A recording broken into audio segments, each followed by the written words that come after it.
Onya nebusani. Chia na ememe na ya na arụ na anyị ife okwu ni sojo ka arụ. Ya ka anyị ka atụele akwụkwọ. Anyị adị n'okwu party. Mmadụ unu nebusani si na omeme elu okwu ni. Nu eyi owe 12 months waje ka eweri mee campaign. Amana na aga na agoshibusa ife webo. Una mari wawere onye no we mari ni si na ori ife okwu ni. Ka anyị ka atụele akwụkwọ. Anyị adị n'okwu party o.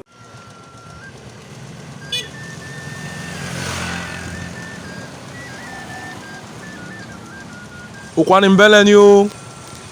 mbeleni o kete anyị ndu kwani trumpet anyị dị ni umutu ofu nwanyi wana kpọ David Ochonogor efa ụtụtụ n'ala bụ 2020 onye bụ David Ochonogor nwa 2020 ọsọ nwere ozi ọma oje keji umutu igiri bụ obodo eye so na-esele anyị ndị kwani trumpet adị na umutu igiri kịta na ka ama anụ ife ka anyị anụ ọrị before anyị anụ ọrị n'oge eri sọsọ ka apụsa na House of Assembly bụ ka onwe ofe na-asọ dịka kechi n'ọnụ azụ pụsa ka aja amarịgara ife oke kwugara n'ọnụ ya kete ya si anyị dị n'ụmụta igiri kete ụkwanị trumpet na bụ ka ọsa ụkwanị onye chọọ ka anyị webusa ihe na akpati onyinye oke na anyị na-ewebusa Obviously na watch Channels TV, kọbịrị na watch AIT,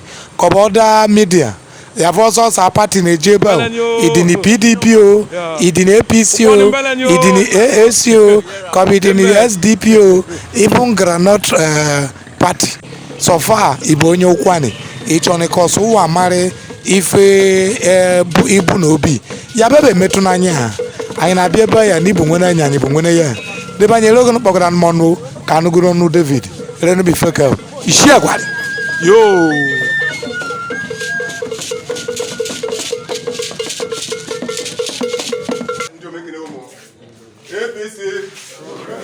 APC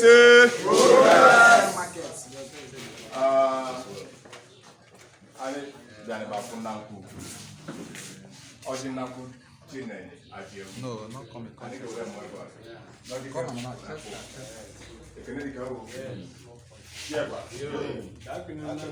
na ba ya dania she do APC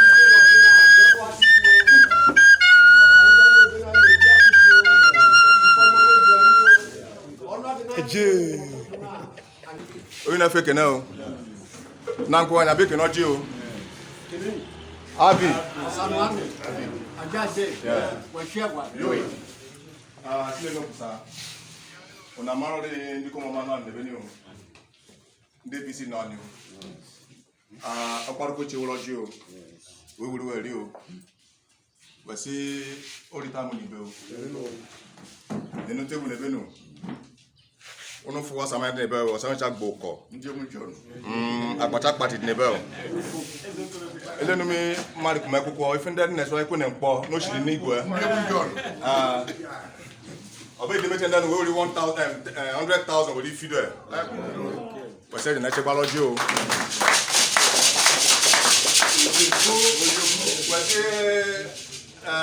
ije netini nechini wangu ne video netini asawancha ije ko meri mo asawancha bu elenu ko de plan be jime benu I dey be for Dave owa Dave was superstar dey dey ama I can be tell APC progress na no na anya mo gba e for na so many na ajaje yes ofunwanyi no na ru ni bewe me mo people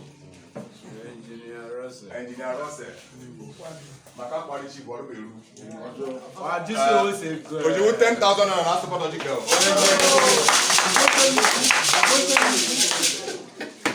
fún ìfọwọ́ kẹ́nu kó kú fílẹ̀ bẹ́ẹ̀ nù onye otu ẹ̀yìn nìkan chief onotu a na-emutu efaya Henry Okechukwu ojiwo 3,000 asọpụta Mr. na-abịa chọrọ ihu nna n'oge chief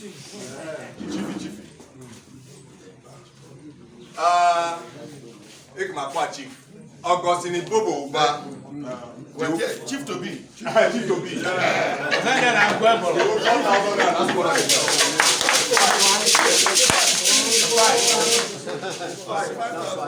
Okay, 5,000 naira, sorry. Wabo. Nichukumo kikeo. Umutundundo. Osanda na nedu onye biani jene. Oruna faso onye ne girenu mmiri kweka o.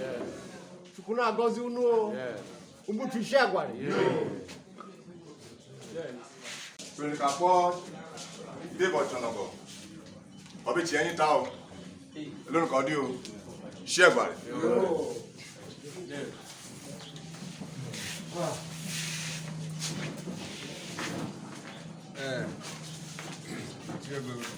Nanku.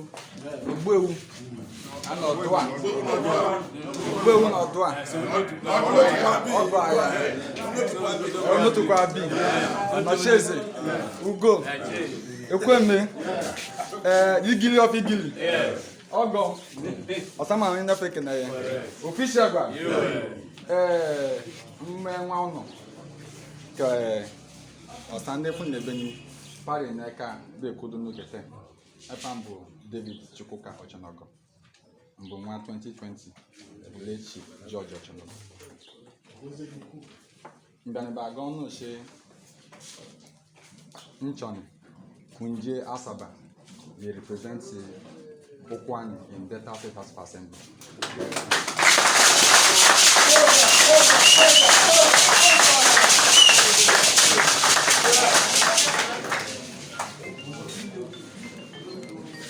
In 2013, Mbo one of the very few persons Kunishe can you join from another party or the Keguna Mandano.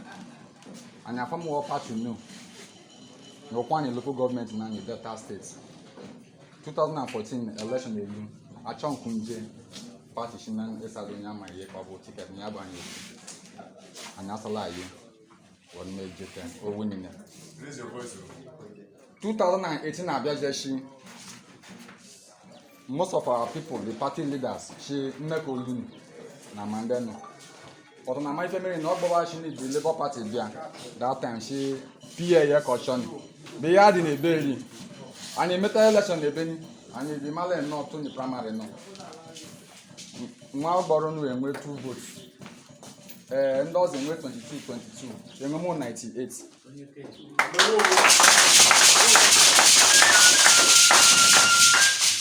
And a low Abuja, all Bolosika, Wayaka or Chon, we will have found a name she or Sunday Sonian, J. Jenu, Njum last no watching never watch a primary no. Can't go away. And so one, she and I'm no good care, and man she was on young Golo. And the Colmo AP panel. Led by Professor Osumbo, the former governor of Edo State.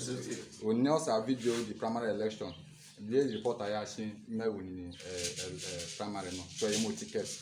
We will level national chairman table.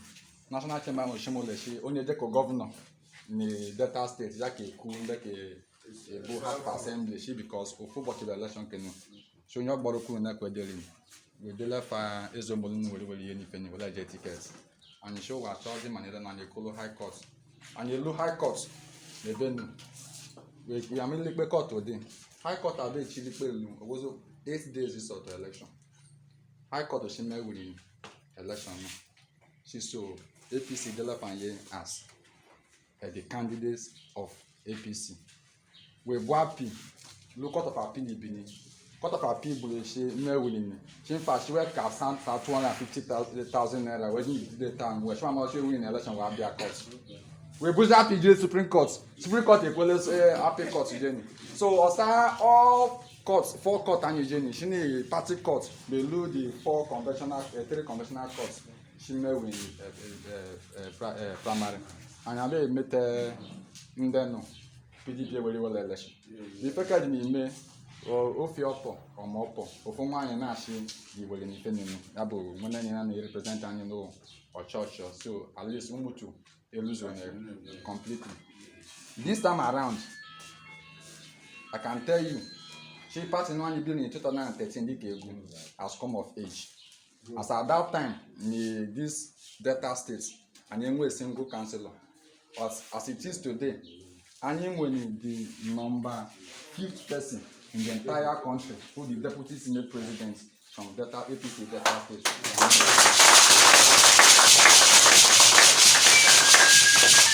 As a matter of fact, in Delta state, out of the 3 senators, 2 were APC, 1 is the PDP.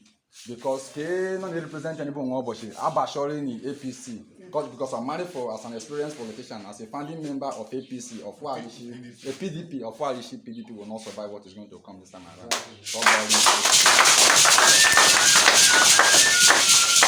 We have House of Rep, House of Assembly, and so many numerous appointments in the Delta State in the federal government. So the party has come of age. But more importantly, the party has decided to do things differently this time around. Kitana, she went from local government to local government, then they win the election. So the party leadership will be born. Jinder and Afun even ensure winning the election.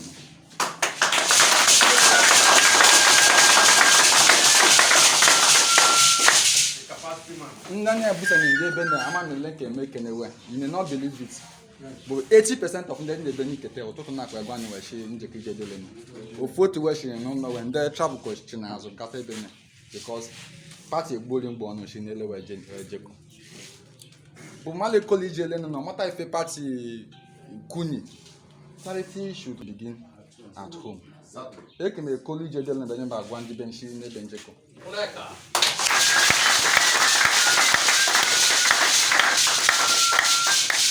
That's when the Kolobe Kudo Pepe can be Kudo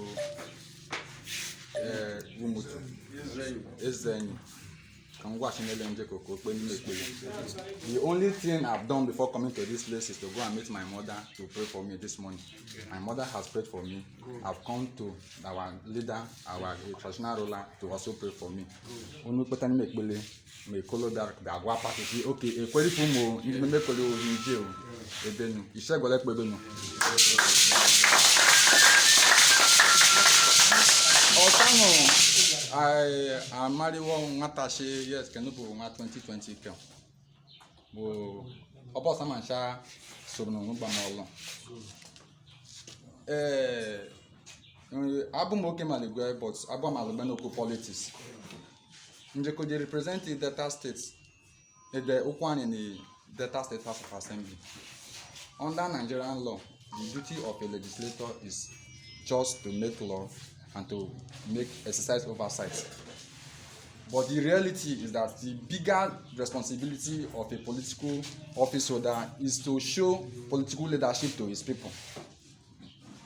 Okwani has lost their voice in the affairs of Delta State. I will summarize it by telling you that in low House of Assembly, we can make it a Manolani, she work here in 2025. Can you really case in any?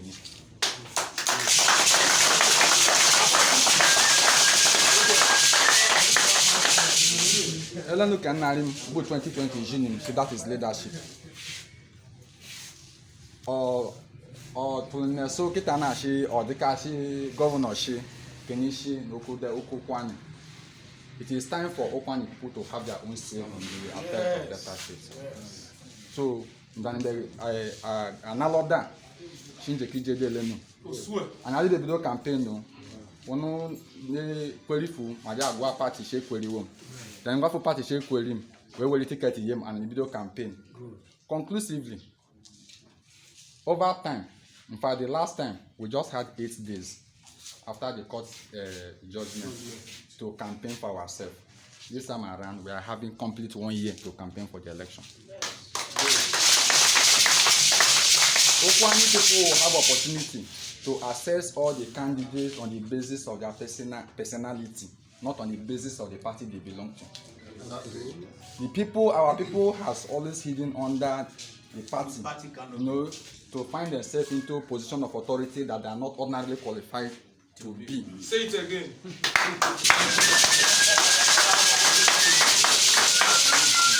Simply because party be made a primary election alone.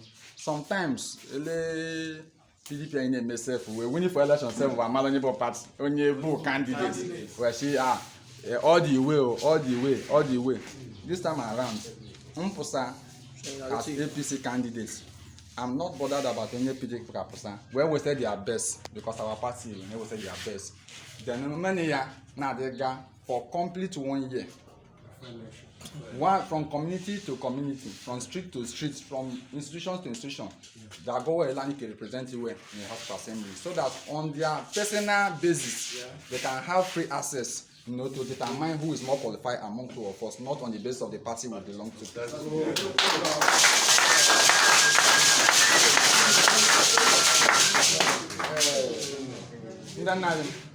Mawo soko buji o don ne chazo nchi jini kunje o nkweri o nnu jije ma anye wini o anye wini anye je bede kesi fe o we ke yanya ye na ka o shabai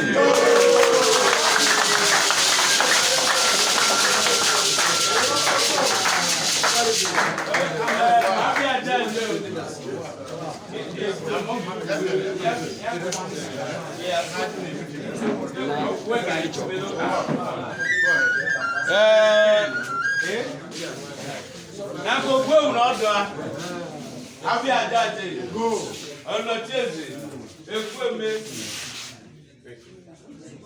yes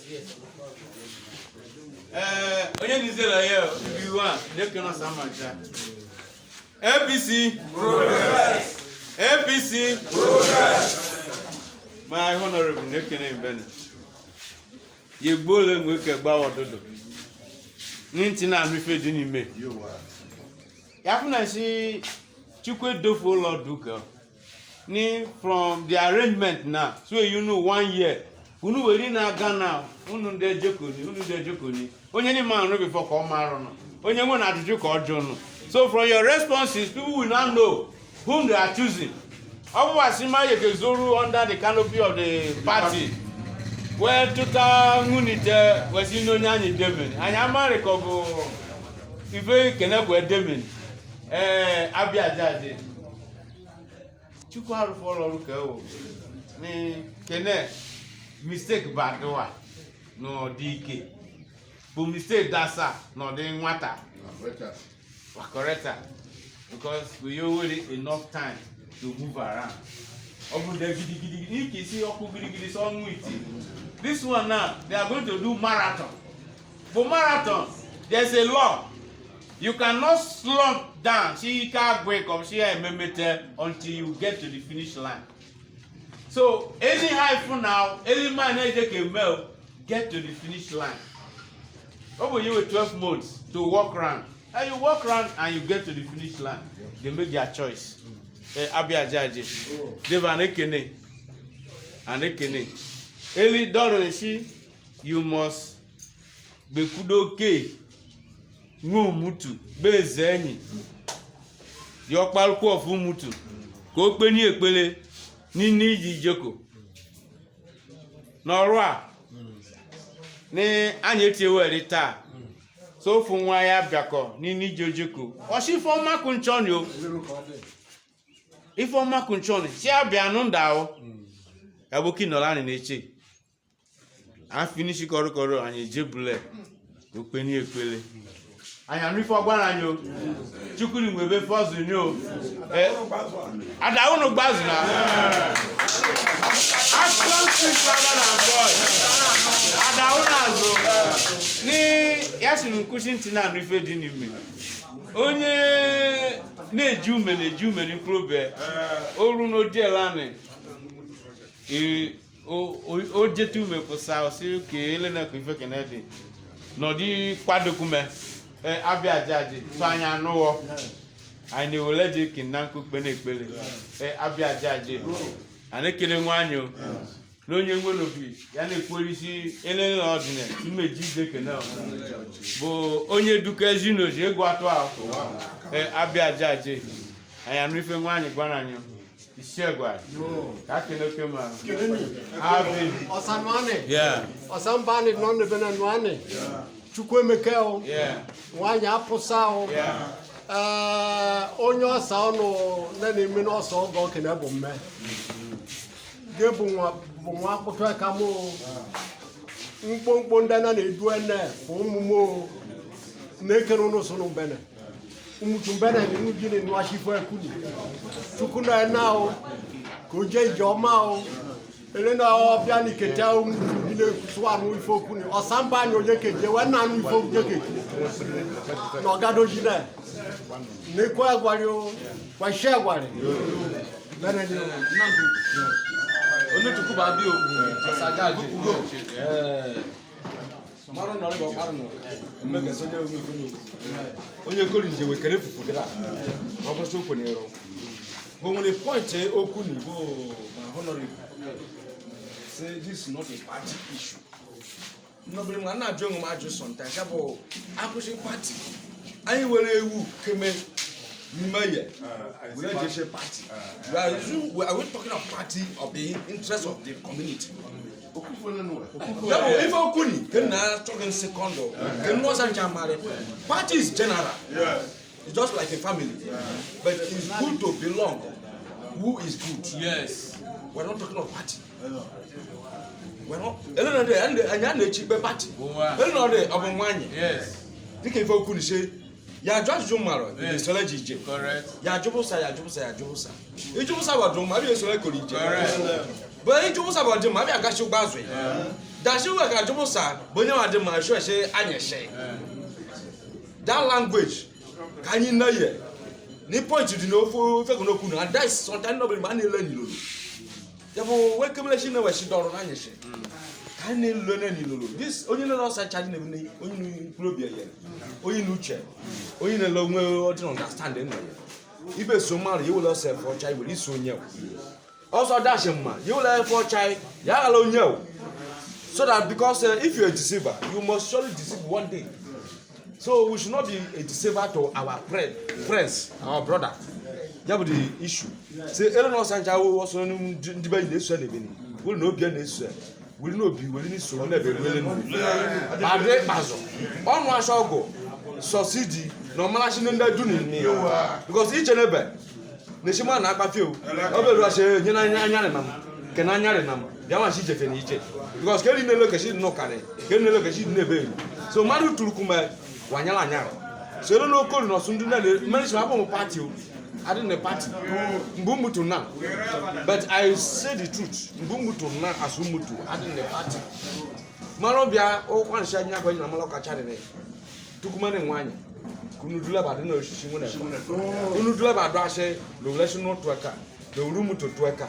Bukaka the son of Obanya Shoke GJ. Some revolution a dollar. The bush in a dollar for room. Kuko could have well in the year. Because I was in the Latin boy. Then it was all to do. Munaladran the Munadin, who was up to put in a color. She only cheese over the Bunala. Yabutu. She come a Kulumu. Ojekuma warrior. I can man marry for ife. I live a such man, and then a 20. Yes. Onyala donya lonya le pusu. So if I see DJ, then they do when they do my money people. When they do my go, each other each can you. So Malbe College and then they do you. When they swan you, which in that is so grand enough for Nebeni.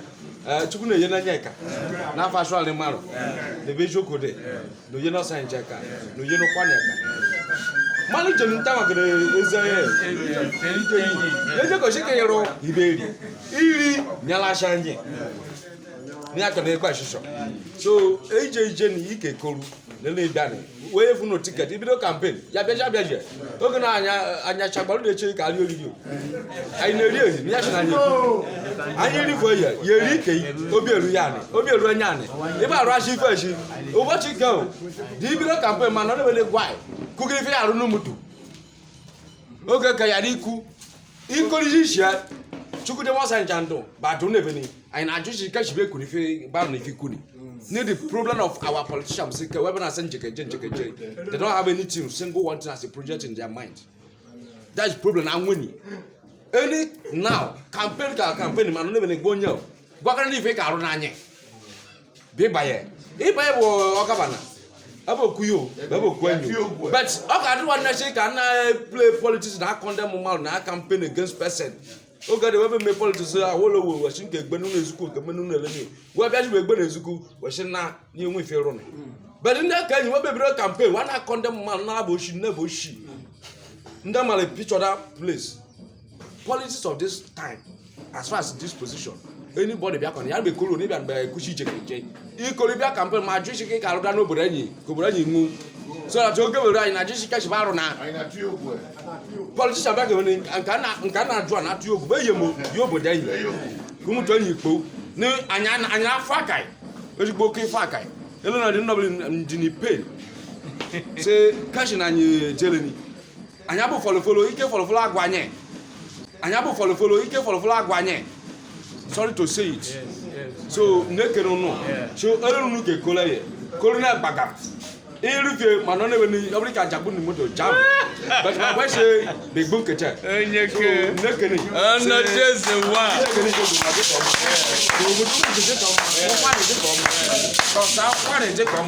mana wachi phone number wachi mogbe ko kwa ne je ko okwa na abu mutu iso abu mu aja abu ke jabo yogo okwa ne logo gogo ona ni ko ma odino sancha ma odino mu anyi ya nekenu nekenu ni maro anol choparoka abu mu nduri no bless no felefe ya no bless felefe ke paroka before mana ko mad ke mo enyeke ayera hex yeah I get follow agwa ani anya je I told you follow we me be janye mbe ake je keri kanye dada we me janye zuku na se parliament one me nwe ke na ru kwana bangu ni na no tidajini so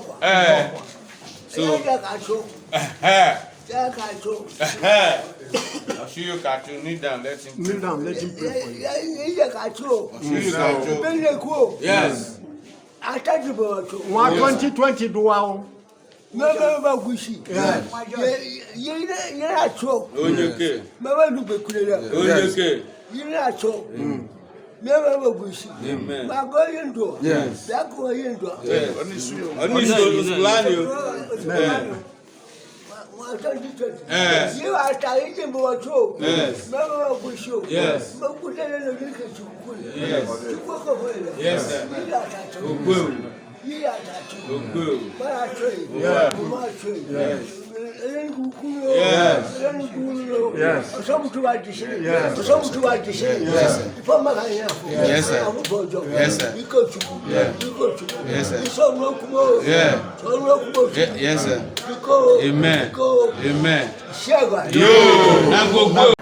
Efambu Chief Anthony Okolo Odigiri, the Ezugo of Umutu.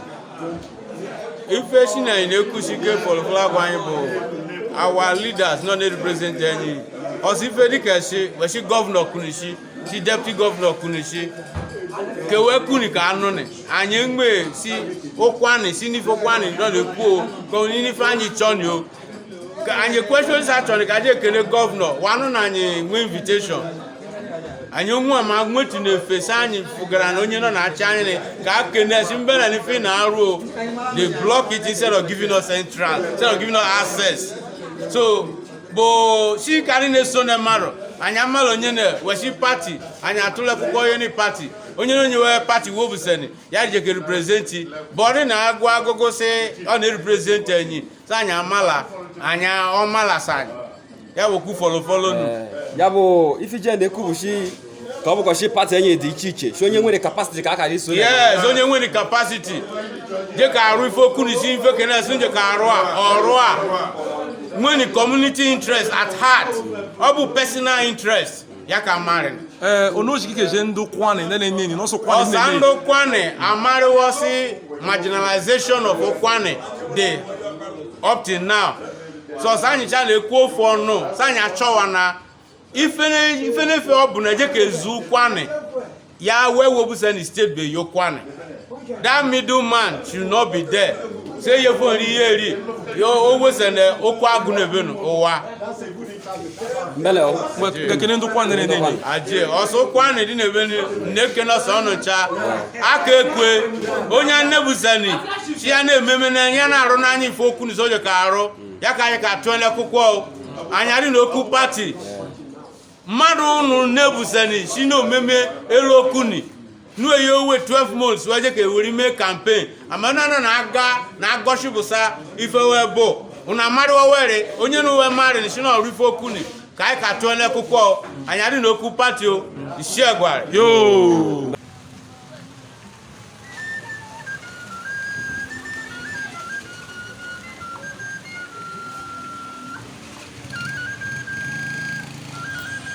ụkwanị mbere ni onye bụ Honorable Dave Ochonogor ọgwata ndị obodo ihe n'ife obu n'obi maka na ụkọ na-efuru mmadụ shinu nọ na-apụ ime ogbe obodo ya adọfụwa nzu shi aje n'ekwa awụnụ gbazụ ndị bako obodo kwụshabe ji ojeko betụrụ n'ekwu na shi aje wee kwa n'ụgbazụ wadọgharị nzu shi aje ọsịfe dị runu ni bụ wekụfụ egwa uko runi nu atafụ ogwe dị n'enu ọbata aka anị si na ọdịje kwudo ndị pati eye bụ APC ka ọnụ asịwe marị ife obu na obi nganya ị na-afụ moto ndị akwa ejeko ya kwa na edu ọsa ndenụ odogo na-eso ọgwụ na anụ devu jeko kenuwo erenu mifeka o ana ike na ọsọ ụnụ ncha o eruru na nnese enyi eruru na ego ese enyi ntị chukwu yeketa ọsọ ụnụ ncha devu adọruo dịka ife nna agwa ọsọ ụnụ ncha onye chọna ka ọ wobuso enwe ihe n'ime akpati onyinye okene n'okpuru kwani trọmpet bịa bụ emetụ n'anyị anyị nụachi ndị ụwa marị chi n'ife ilelo erenubifeka o isi egwari yo ụkwanị mbele ni o ụkwanị mbele ni o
APC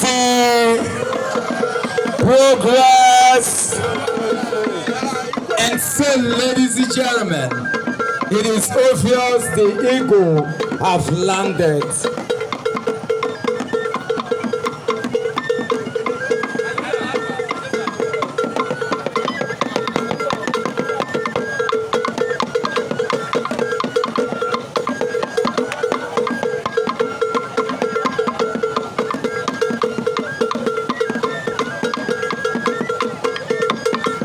In case you didn't know,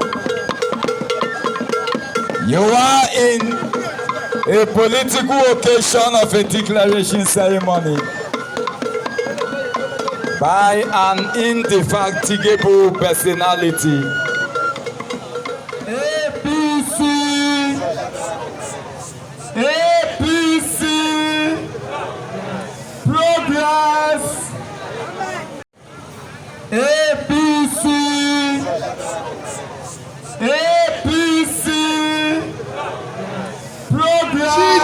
Ojokonye kushuwa. Kedichukuku ni shida botono Ojokonye kushuwa. Onyeke kushuwa. Wait, thank you so much. Let's listen to our principal, Honorable David Ochonogor, right now. Thank you so much.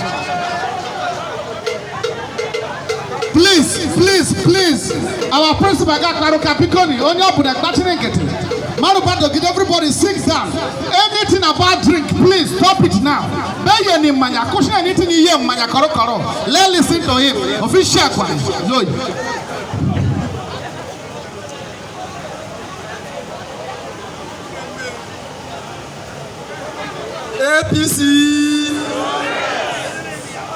APC Progress. APC Bonani Shani Keja Sabao. Asofani Bonani Shani Beja Sabae. Osani Kweliwo Sani Neja Sabao. Ordinal Latesho, Egundameye. Ordinal Latesho, Egundameye. Ordinal Latesho, Egundameye. Ordinal Latesho, Egundameye. Ordinal Latesho, Egundameye. Oh yeah.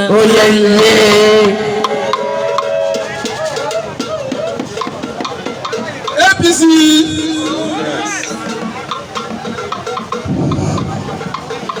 Ono tukwabu. Osa judge. Nje mo fe. Osa anja nina tekena. Official one.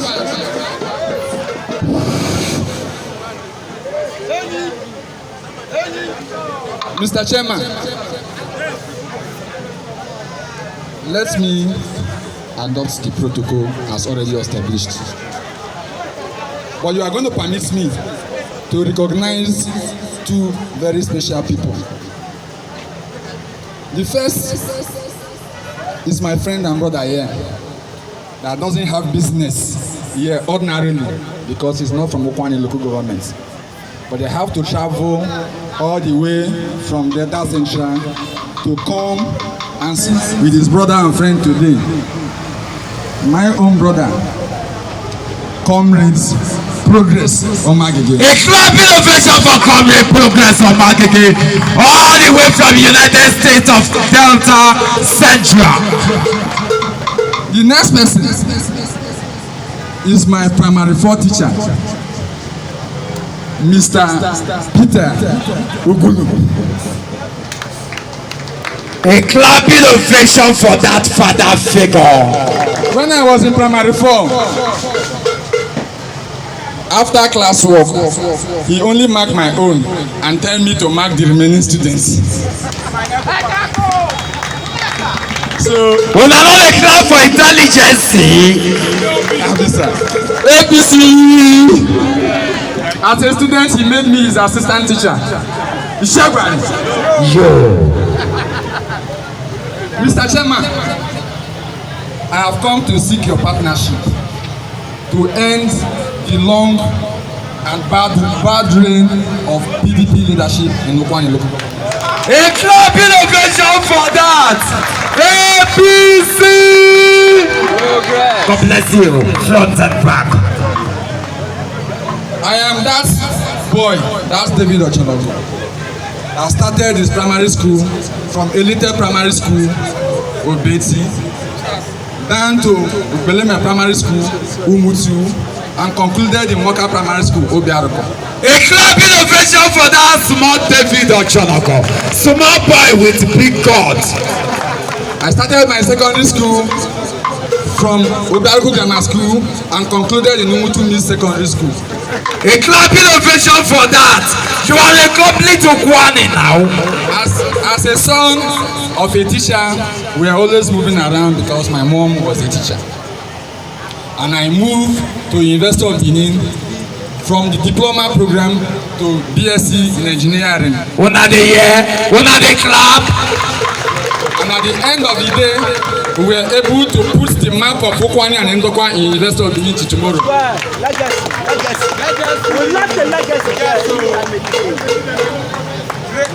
Our party has come of age. Yes, sir. And there is no better time to end the ugly reign of PDP both in this local government and the state level. To hand over this battle swords to pursue PDP away from our local government. If you hand over that party to me, the rest assure that the ugly reign of PDP will come to an end in this local government. But I will not conclude like that.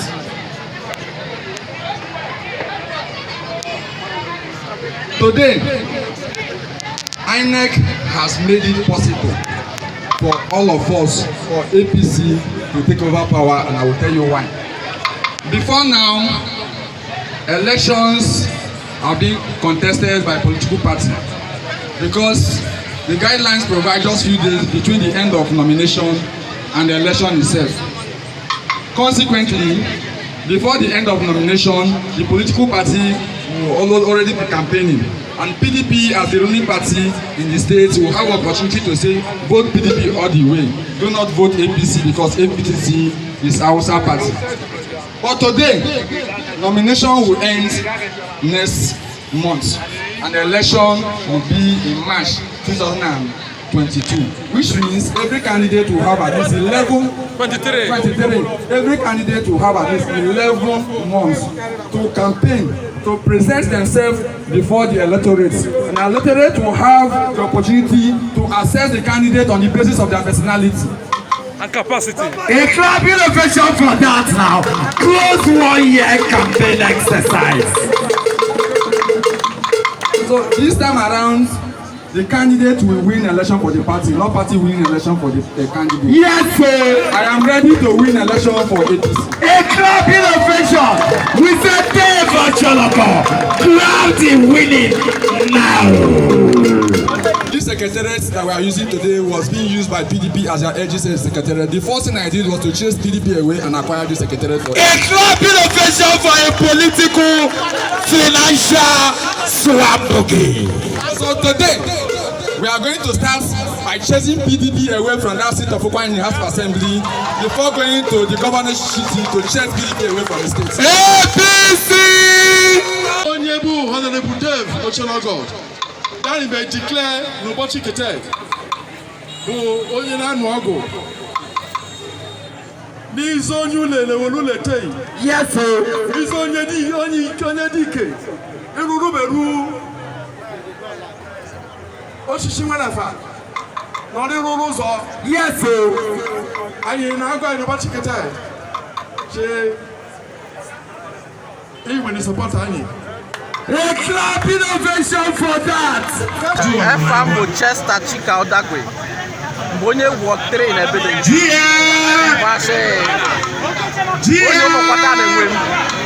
If I remember, talking about the movement for DSP.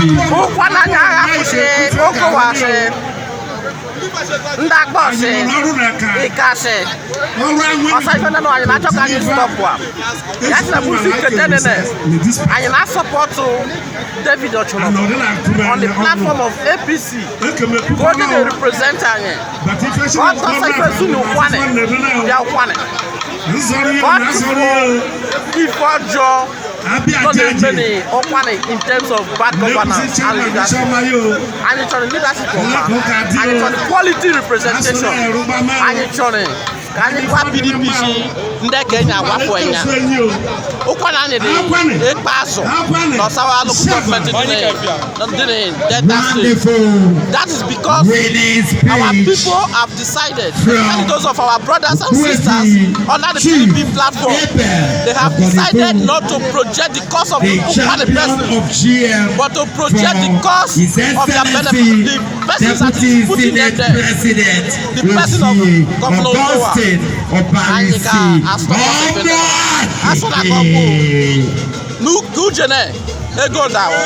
are matching them power for power. We are matching them strength for strength. We are also matching them money for money. We're spending 1 naira and they're spending 2 naira. wa kushu awon no fu akwala ni sani ngona akwala nebe aso na ka obo na agbosu mu kwane se bikoni anyị gbapọ because in the other in the other places in Nebusesi when na to no kan e kan Nebuse odenu kwana anyị anọchi aso si no bu na PDP anyị vote nenu kwane osuzo dị na John ọsa switch na dị John for the local government enwukpe for the past 8 years or if not and enwukpe but nobody will say all of these things to Governor Okowa and now you know so no because can you change leadership PDP name Okwane and in Delta State can you hear APC the chance can you hear David Ochonogor the chance can you represent Okwane in a very quality way. Thank you so much. Ndokwa Okwane trumpet. Mbenene. FM Chester Chika Odagwe. Mbo lawyer. Noni Port Harcourt, noni Lagos, noni Osuzo. Mbene my primary place for Ebede. And they make a sure say, they don't know for Ebede. And you can deliver Ebede. What do you do? And you can deliver Ebede. What do you APC? And you can deliver Ebede. What do you Okwane local government? Mbenene. Voting in APC, voting in David Ochonogor for Okwane constituency at the Delta State House of Assembly. A clapping ovation for that. Thank you for joining us. And in APC, Unafo, Obido, PDP Colonio, Mbananio, Okwane Mbananio, Okwane Mbananio, and in APC, I have to the type of declaration of David Ochonogor. Today is needed no Okwane. Na just Okwane. 12 votes today for Ochonogor. Na just Okwane. Today for Kanye Chone. Sir, we are from Okwane Trumpet. I think it's obvious that the crowd here are from some stage. So can you please tell us what is going on here and who are you, sir? I've come here to declare my intention. Represent Okwane in Delta State. With the crowd that see here, it's obvious that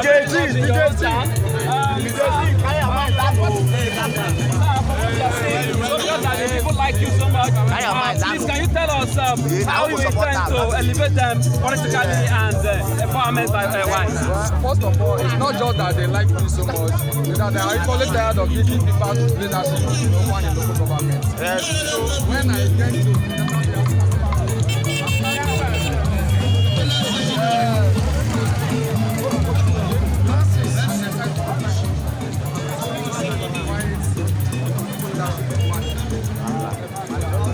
thank you very much, sir. We appreciate and we wish you good luck in your journey, sir.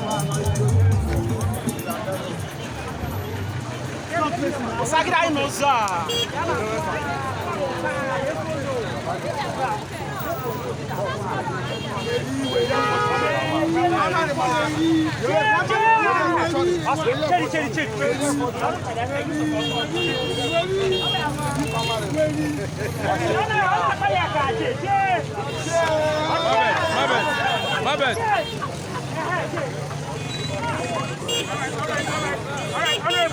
Hey, Dave. This side. In the call you. Don't like clear road, though.